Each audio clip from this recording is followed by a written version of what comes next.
Hey guys, Jim here, and I wanted to share with you today one of my most recent acquisitions and something that I'm pretty darn proud of.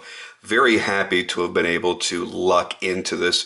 This, for those that don't know, and most of you obviously will that are into knives, this is a Todd Begg Glimpse, a slightly smaller bodega, if you will.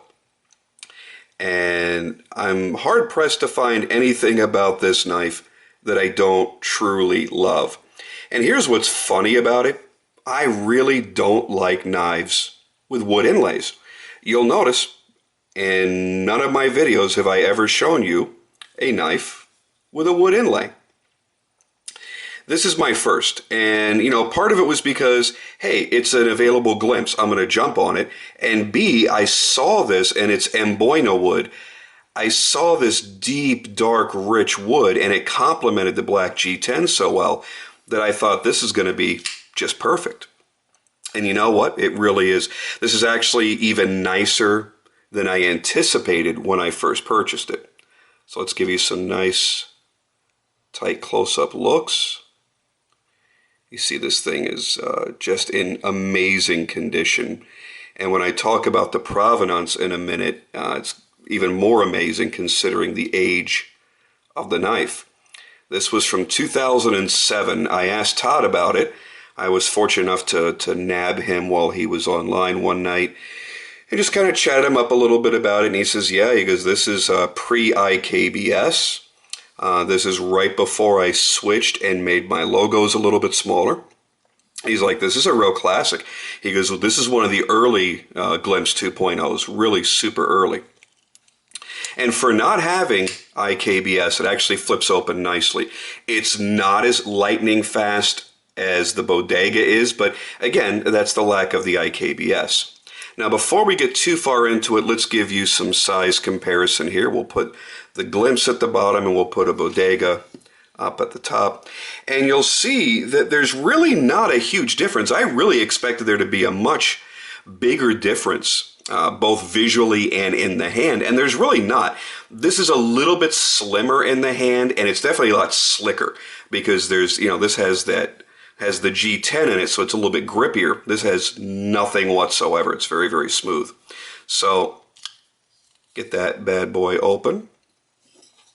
And as you see, yeah, the Bodega is still going to flip better, faster, sweeter, smoother. And bingo. So again, there's not really going to be a huge difference. Your overall length on this is 8.875 inches as they have it listed for back then anyway. And the blade length was 3.75 inches. So you're almost, actually it's identical because the Bodega is a 3.75 inch as well. It's a little bit lighter weight. It's 5.8 ounces because the Bodega is all titanium. Then it has highlights of whatever the inserts are going to be, whether it's G10 or carbon fiber. So this is a much, much, much heavier knife. This is much more lightweight. G10 doesn't weigh very much, and the wood is obviously very slim.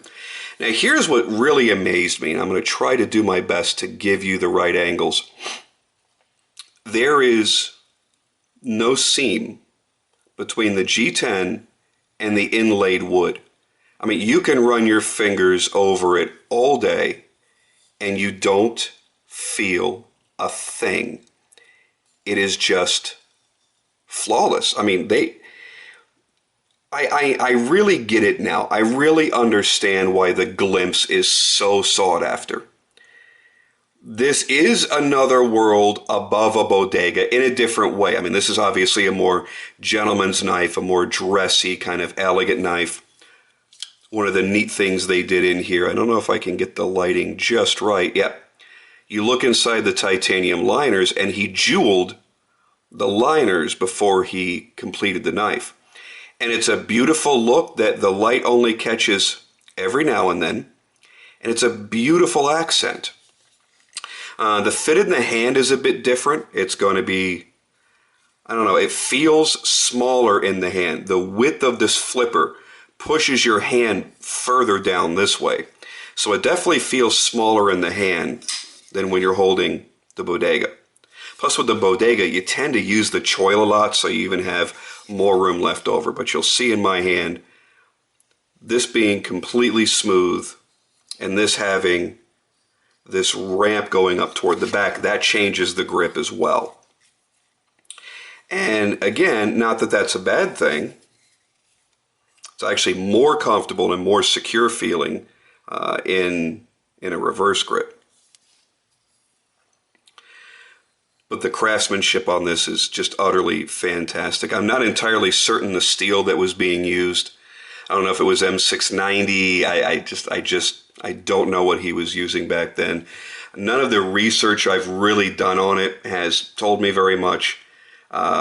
So unfortunately, I can't tell you anything. If I would have thought to have asked Todd the other night, I certainly would have. And you see, it does take a little bit more effort to flip it, not having the IKBS. With the bodega, you're very simply, you're just sliding your finger back. And you do that on a bodega, you do that on like a Curtis F3.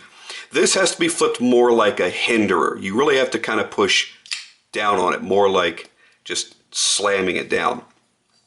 Certainly not an inconvenience. It's still a very efficient flipper. It's certainly not an issue with that.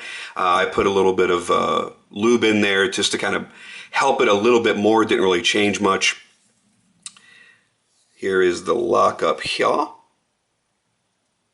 Still an incredibly early lockup. Now, I mentioned earlier that it had a unique, or interesting at least, provenance.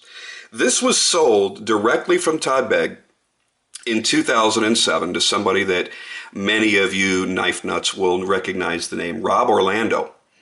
Yeah, the guy that is Rick Hinderer's right-hand man. This was actually his knife that he bought from Todd Begg. Then Rob Orlando sold it to someone else, and then that someone else, whomever that may have been, then sold it to the guy that I bought it from. The guy I bought it from has had it for quite a long time. He's never really touched it, done anything with it, didn't carry it. And he says, he barely even, ever flipped it or anything like that. This thing is as close to brand new. I mean, if I didn't know it, I would swear that it was brand new, if I didn't know otherwise. So I thought that was kind of neat, somebody of Rob Orlando's stature having owned this knife before I did. That's kind of neat. It's kind of a fun thing. And the seller actually pointed me to the thread that Rob had posted back in 07 when he first got this, and he took some really beautiful pictures of it. And he's like, hey guys, check out my new Glimpse. I guess he was a Glimpse fanatic and owned several at the time. So yeah, it's kind of neat. And everybody that's seen this, everybody that's commented on this back then or now, have just been amazed at the beauty. And now, having seen this in person, up close, I have to agree. I don't know how in the world you can inlay wood into G10 and not have a single seam. It's just perfect. You'll notice that you can't see it. It blends perfectly, and it feels the same way that it looks. So I'm very happy with this purchase. I feel I got a good price on it.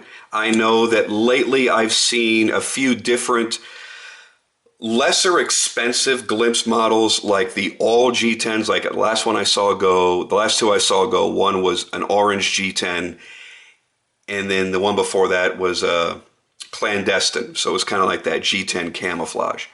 And each of those went for right around $1,000. And I'm going to have to say that, if I had to put a value on this as of right now, this is probably a good $1,200 to $1,400 knife sitting in my hand right here. And I was very fortunate to pay a little bit less than that. So, if at some point I decide that this needs to go to a new home, yeah, it might actually help me a little bit. I might actually make a couple of dollars on it and put me, maybe in better condition on a knife that I choose to buy at the time. But as for right now, I don't really have any plans on letting this go. I think it's a beautiful addition to my collection, and I've been doing my best to try to buy completely different types of knives.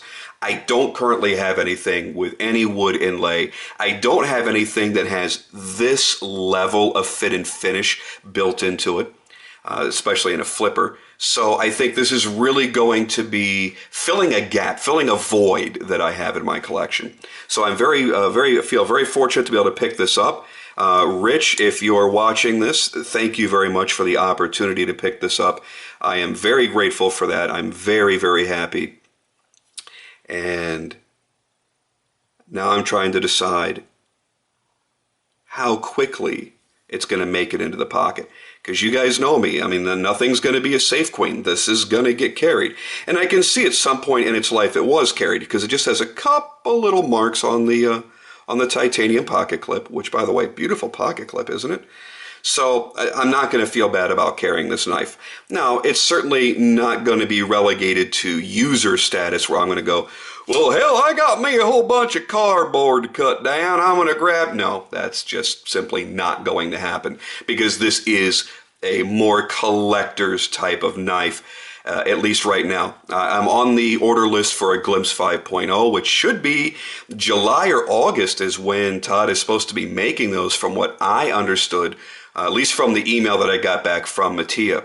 So I'm definitely in on that, and I think it's going to be kind of nice to have a bodega. I'm probably going to have 2 bodegas by then, because I'm still trying to get a lightning strike or a regular carbon fiber. So to have 1 or 2 bodegas, have a Glimpse 2.0, have a Glimpse 5.0, and my life will be complete. No, not really, because I'm sick in the head and have to collect all kinds of crazy shit. But at least my Begg collection will be complete for just a little while. Keep your eyes out, because later on in the week, in probably 3 or 4 days, my new Curtis F3 will be arriving, and it is a complete one-off custom. Dave went ahead and put a few pictures out there, so some of you have seen it. It's the world's only 4-inch F3, or world's only F3 of any size, with a full carbon fiber side. He did an amazing job, did polished carbon fiber.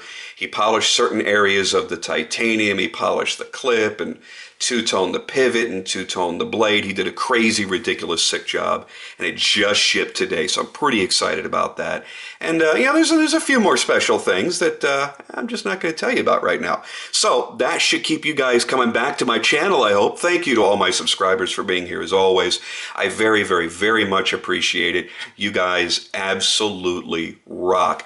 Do me a favor, if you like the video, click like on there, so that when you do that, it shares it on your channel and your subs get a chance to see it. And maybe they've been on the search for a glimpse too, and maybe they've been looking for a way to get a nice high quality look at it, because the only videos I've really seen have, at the best resolution has been like 480. So here you got a full 1080 nice HD look at what I think is a masterful work of art. So to Mr. Todd Begg, you did an amazing job. Thank you so much for bringing knives like this into the industry. You really are a true artiste and a wonderful guy. So to the rest of you, I thank you as always, and I will be seeing you on the next video. Thanks.